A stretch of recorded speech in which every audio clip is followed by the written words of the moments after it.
بسم اللہ الرحمن الرحیم۔ رسول اللہ صلی اللہ علیہ وآلہ وسلم نے ارشاد فرمایا، جب تم نماز کے لیے آؤ تو وقار اور سکون کے ساتھ آؤ، جو مل جائے پڑھ لو اور جو رہ جائے اسے بعد میں پورا کر لو۔ رسول اللہ صلی اللہ علیہ وآلہ وسلم نے ارشاد فرمایا، 2 آدمیوں کا کھانا 3 کے لیے کافی ہے اور 3 کا 4 کے لیے کافی ہے۔ رسول اللہ صلی اللہ علیہ وآلہ وسلم نے ارشاد فرمایا، جنت میں خیمہ اندر سے موتی ہوگا جس کی لمبائی اوپر کی طرف 60 میل ہوگی،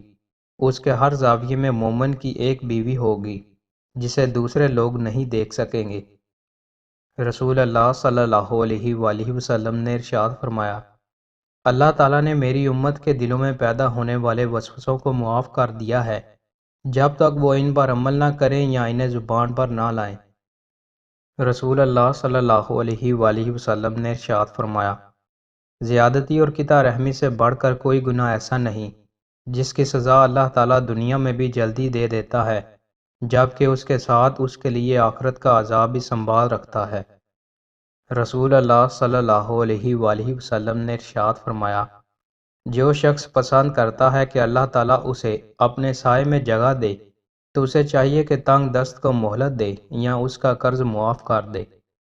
رسول اللہ صلی اللہ علیہ وآلہ وسلم نے ارشاد فرمایا، میری امت میں سے ایک جماعت اللہ کے دین پر قائم رہے گی، انہیں بے یار و مددگار چھوڑنے والا انہیں نقصان پہنچا سکے گا، نہ ان کی مخالفت کرنے والا، حتیٰ کہ اللہ کا امر موت کا وقت آ جائے گا اور وہ اسی حالت پر ہوں گے۔ رسول اللہ صلی اللہ علیہ وآلہ وسلم نے ارشاد فرمایا، بے شک اللہ نے میری امت سے بول چوک اور ایسے امور یعنی گناہوں سے جن پر انہیں مجبور کیا جائے درگزر فرمایا ہے۔ رسول اللہ صلی اللہ علیہ وآلہ وسلم نے ارشاد فرمایا، جس نے نماز کے لیے وضو کیا اور وضو کی تکمیل کی، پھر فرض نماز کے لیے چل کر گیا